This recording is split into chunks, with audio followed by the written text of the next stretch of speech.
Substack has a button that you can click on now that tells you whether or not the post is generated by AI or assisted by AI or written by AI, which is just a stigma generating machine. And that's gross. I want people engaging with my ideas. I don't want people engaging with my process. Signals and subtractions. What to watch, what to drop. Every week. Welcome to Signals and Subtractions. I'm your host, Sam Rogers. Last week, Substack shipped an AI detector, which means a writer can now be scanned by a machine, labeled by that machine and how it recognizes its own, and the writer is invited to file an appeal, but only after the fact. Today's guest is my friend Jonathan Edwards, aka Limited Edition Jonathan. He's a filmmaker who teaches AI-fluency, often by documenting his own failures in public, and who built AI Cred to find out whether anyone's actually AI fluent. He's one of the top 10 rising voices in technology on Substack, and this week he wrote a piece called Nothing Was in the Water. His position is whether the AI label is accurate is beside the point. The label itself is doing harm. We live streamed this on Wednesday via Substack, while Jonathan was unfortunately in the car. Not the kind of recording quality we usually have here at Signals and Subtractions, but in this case it couldn't be helped. I'll let him tell why. It's legit. Anyway, for this episode, I'm going to step in on the places where the cell connection ate his argument. He was a champ to show up at all. It's nowhere cool. It is the hospital. No, my son's at a summer camp right now, and he got violently ill. So they are taking him to the emergency room, and it's a 2-hour drive for me. Thank you for being willing to do this, and help us, T-Mobile. You're our only hope. So, Jonathan, I was hoping that you could say a little bit about what your opinion is of the new announcement from Substack, in case anybody isn't aware of your very tepid, mild-mannered views on the world. Honestly, like AI detectors, just like other kind of purity tests, are destructive in a way that you don't really notice at first. So I have this whole thing about stigma, right? We do it in a lot of areas. Like you look at an ADHD kid and you're like, the kid's lazy, he doesn't pay attention, he doesn't want to do anything. And then you apply this stigma to that kid that automatically puts a label on him and, kind of screws him for life. The article goes over like just the difference, the stigmas that we apply to different things. You start with the nothing was in the water example, and that analogy is fantastic, the whole nocebo effect. Yeah, because it's 1-to-1, right? So people flip out about fluoride, and like really the stupidest people in the world. Like genuinely, I have no respect for anybody who hasn't done enough research to know that fluoride being added to water is not harmful in any measurable way. I don't know, there's something that actually bonds to your teeth and bones that prevents cavities. It's been proven. They discovered it because I think somewhere in the Netherlands, fluoride occurs naturally in the water. And they're like, why don't these kids and adults get cavities the way everyone else in the world does? And they discovered it was fluoride. Okay, so what if we add it to the water everywhere else? And it turns out that works, and it's awesome. And pseudoscientists across the world trying to sell you, whatever snake oil they're trying to sell you, have decided we're going to tell everybody that fluoride is evil. It's causing, they just make stuff up. And then people decide to believe that. And then as evidenced by, it's a hilarious story. In New York, they had announced that they were going to put fluoride in the water for this reason. And then the government had to have a delay on doing it. They were like a month and a half behind, but they didn't announce that they were delaying adding it to the water. The public thought that it was going to go out on a certain day. And then on that day, they started calling in and complaining like, oh, I'm getting headaches. It's giving me stomach aches. I'm having health issues because of the fluoride you added. And they hadn't added anything. So there was literally nothing in the water. And people were just deciding that they were getting sick because of something they had in their mind. It's a 1-to-1 analogy to using AI right to help you clarify your thoughts and get it out there. Yeah. Regardless of what it is, if you're told that it's generated by AI, you value it less. Fun fact, AI values it less. The second analogy in here is about a Monet. Somebody posted on X to like, hey, I generated this Monet style painting, and everyone saying, well, this is awful. This is nothing like Monet would actually produce. He would never paint something like this. And then the guy revealed, hey, dumbasses, this is a Monet. Like I just told you it was AI generated. This is actually Monet. And conveniently, a lot of people just like deleted their replies. But fun fact, I gave the same exact image to both ChatGPT and Claude. And I asked both of them the same question he asked his X audience. And I'm like, hey, how close is this to Monet? This was generated by AI. What do you think? And AI had the same exact bias that humans have. If they thought it was generated by AI, they called it soulless. Kind of good. It's getting close, but it'll never be like real human stuff. So that bias is implicit and it's built in to both humans and AI, which I thought was really funny. But also at the same time, Substack has a button that you can click on now that tells you how much of or whether or not the post is generated by AI or assisted by AI or written by AI, which is just a stigma generating machine. That's all it is. And that's gross.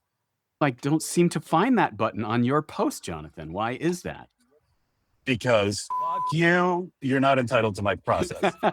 I will happily help you. Like my whole MO is teaching people how to use AI, teaching people how to use different tools and combine them together to make greater things. I think AI is the great equalizer in a lot of ways, but nobody has a right to demand my process for how I do things. And full disclosure, this post that I wrote is almost entirely, well, you know what? No, screw it. I'm sticking to it. I'm not telling you.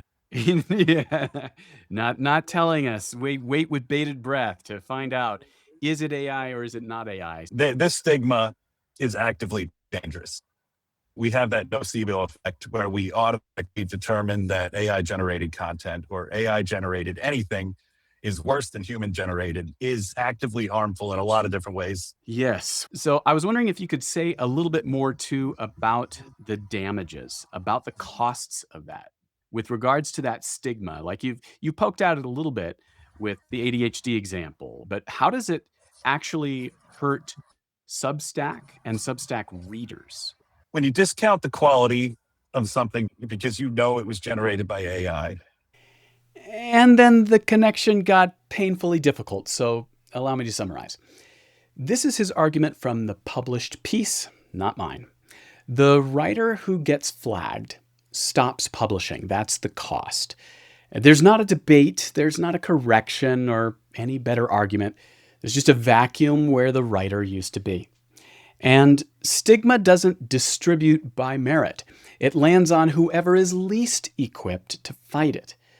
Jonathan's whole point about AI is that it lets a person without a team compete against people who have whole teams worth of effort behind them. Those are exactly the writers that the label discourages first. Plus, the scan runs downward only. So writers get scanned, but the platform's own posts don't. For Chris Best, the CEO of Substack, his announcement of this feature notably carries no disclosure of its own. So no notification when your stuff is scanned. The appeal, if you want one, comes after the label already exists, which is essentially a presumption of guilt with a customer service form attached to it.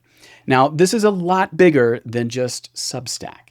This kind of conversation has been happening for a while, and it continues to happen across every platform in this age of AI. That's why we're talking about it. It's a strong signal. And for Jonathan, it's also a strongly held conviction.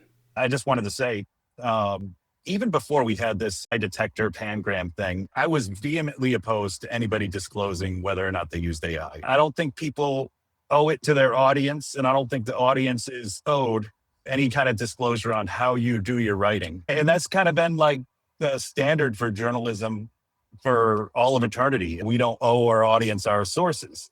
How many ghostwriters, how many editors, how many, Right. how much of a process in writing, journalism, all that kind of stuff, you'd be shocked how many big name authors haven't written a word in years, or Yeah. they write the outline and somebody else finishes it up for them. Yeah.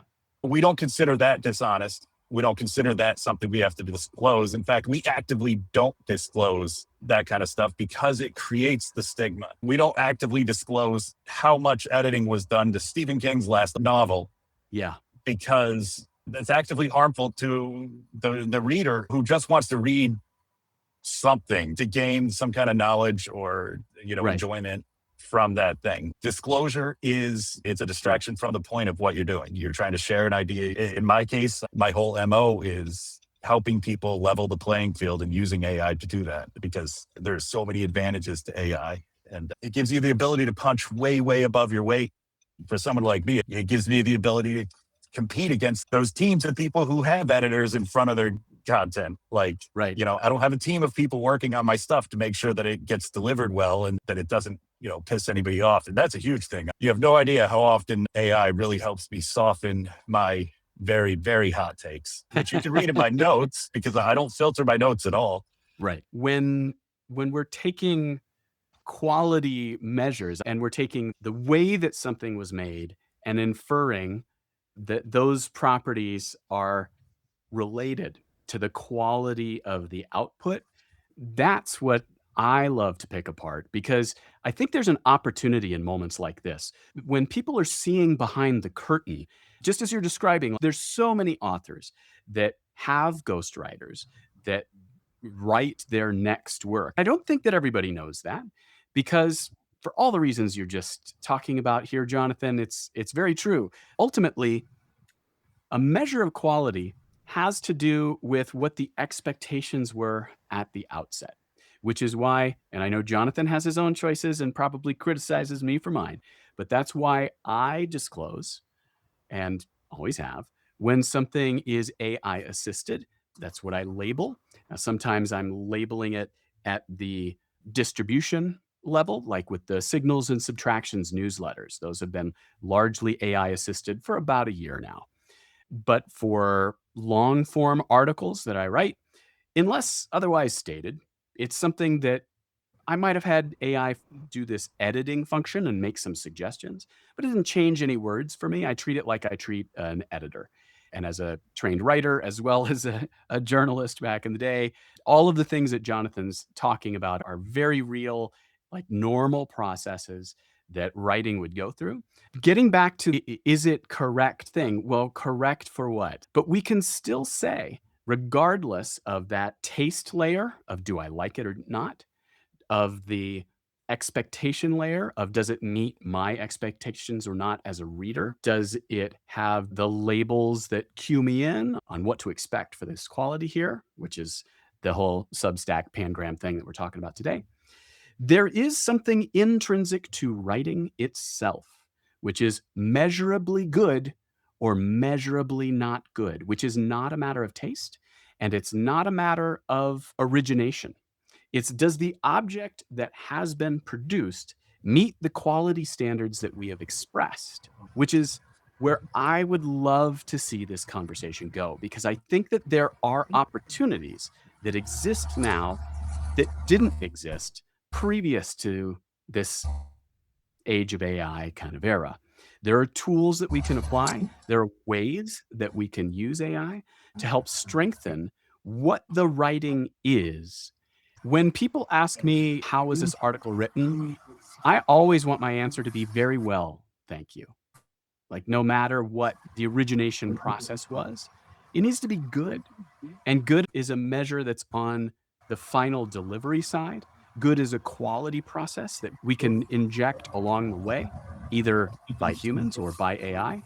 Your articles don't come with instructions. I feel like that perpetuates the stigma more than it helps ease the fears of your audience. That's why I'm so vehemently opposed to revealing as a standard what your process looks like, because it's justifying the worst fears. It's not helping those. If you're going to use an editor, if you're going to use any kind of editorial filter between you and your audience, the only reason you should disclose it is if you believe there's something wrong with it and you're mitigating those problems in some sort of way. I just think it's a bad idea. And that's exactly why I wanted to have you on today, Jonathan. I really appreciate you keeping your commitment to be on this show as best you can. Thanks so much for showing up. I really appreciate it. Stigma, I think, is an important signal to talk about of how it is that we interpret that label of something being AI generated. And is that something to add or is it something to subtract? For everyone here on Substack, you should know that you do have the option of turning this feature off, at least at this point. And that's what Jonathan has done for his article. For mine, I have not done that yet because I have a slightly different position on it all. I very purposefully was leaving my little star in the lower right-hand corner. For those who don't know what it means, that means Gemini generated this image. I label my works as being AI assisted when they are. I don't publish anything that's completely AI generated, but I actually detail at the bottom of this post about what it is that I did to make this article for those who are interested in the point that Jonathan was just leaving off on, which is like how the thing got to be made. That can be relevant for certain things. Like if we're talking about food, I use this apple analogy throughout this piece. Then you might want to know that it comes from a local farm. You might want to know that it was grown without pesticides. You might want to know things like that, not because it changes your sense of taste necessarily of how the apple tastes, but it does change what the apple is inside by that construction. And that might be important to you, but it doesn't tell you if it's a good apple. And the measures of good that we can create are far more nuanced and important, I think, than just slapping a label on it, which can have costs such as the stigma that Jonathan was talking about. And there's two different approaches to that. One is to not include the information that would make that label impossible. And the other is to make it so ubiquitous that the stigma isn't there any longer. And that costs a lot in the short term, but in the longer term game, I think for myself personally, that's something that I'm willing to invest in because that's what I am aiming towards. For yourself, yeah, don't change a thing. Like the way you're doing it is awesome. Everything makes sense in that world with that position. And I totally understand what you're saying. Yeah, no, and I can see I can see your argument in the long term as well. To steelman it, revealing that you're using AI to help you with your writing is something that can normalize it over the long term. And that could be a positive thing. It's just if it's a human editor that's filtering and helping with your writing or a ghostwriter, by default, we never disclose that. Yeah. So I think it's counter to decide that we need a special plead for AI disclosure. Yep. I totally understand. It is really an issue, and it's something that we can have reasonable differences about and have evolving opinions about and evolving tools around. And getting back to the Substack and Pangram ones specifically, the fact that something is being labeled is not in a vacuum. To give some additional context that fell out of the recording here, Chris Best's piece is called Against Clod Fishing. His definition is deception, text passed off as human when it's not. He calls it a con, and Freddie DeBoer, who he's borrowing from, calls it a con too. Fine, I think most people would probably agree with that. Here's the reversal. On that definition, the target is the faker. What actually shipped scans everybody and flags assistance of any kind at 100 words or more. So it lands hardest on the honest, disclosed, assisted writing. On the exact cases his own definition was never really about. Best has a line in that piece, "When I want Claude's opinion, I'll ask Claude." And Jonathan's answer to that is that the button is basically the machine's opinion about whether the writer is worth reading. And one more thing before I go further, and I want to credit it to Jonathan because it's his rule and I'm about to lean on it. He says he tries not to assume motivation. Believe what people tell you, infer from what they reveal, and don't try to read anybody's minds. It's a good rule. I'm not going to guess at anyone's intent or go down a conspiratorial rabbit hole, but I am going to point at the structure here because it extends well beyond this particular platform. Now, Jonathan, both you and I have our own companies, plural. We run things our own way, and we've set things up in a structure that works well for us. Chris Best has made a VC backed play that results in VC backed results, right? Like we know what those look like, seen it happen before. And in that context, decisions like this aren't out of nowhere. That's all I'm trying to say.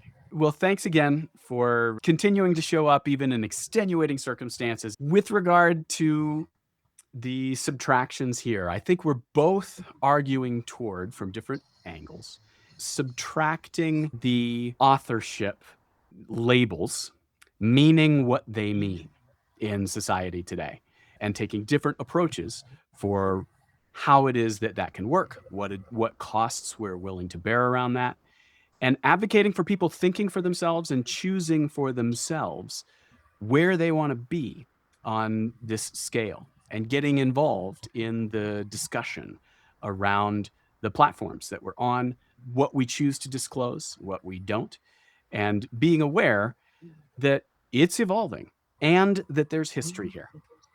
That this isn't exactly a new problem. This is a scaled problem. This is something that we can make decisions around. And I encourage everyone to find the settings in your Substack. And you can do that on a per post basis. You can do that on an account basis, at least last time. And listen, the last thing before we wrap it up, I'll commit to coming back on here because Sam and I have been talking for a while and Sam's awesome. So definitely subscribe to him. But my last word before I get out of here is I want people engaging with my ideas. I don't want people engaging with my process. That sums it up beautifully. Yes to that. And thank you for the plug. Really appreciate you showing up, buddy. Many thanks to limited edition Jonathan. He did that from the road on the way to his kid, and he committed to coming back. I plan to hold him to it. He's one of the most experienced and informed bleeding edge builders that I know. And we didn't get a chance to talk at all about that, which is an unexpected and inspiring path. For more from him, check out his Substack at Limited Edition Jonathan. And to make the subtraction for this week explicit, subtract the AI-assisted label everywhere, full stop. Not just Substack's machine-applied one, voluntary self-disclosure too, because disclosing is what teaches your audience that there was ever something to disclose.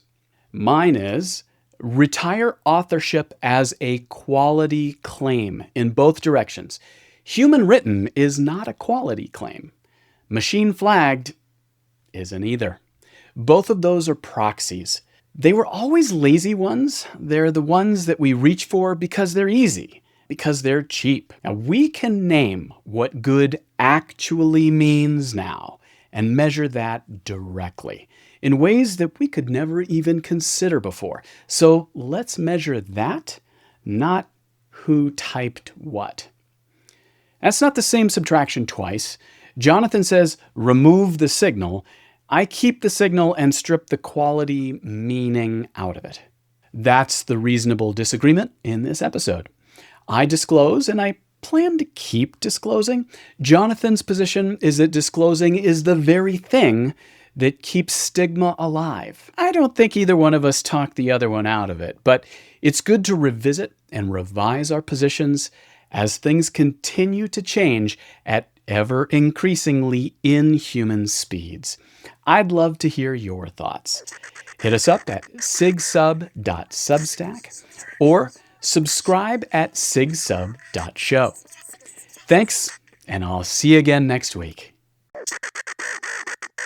Signals and subtractions. What to watch, what to drop. Every week.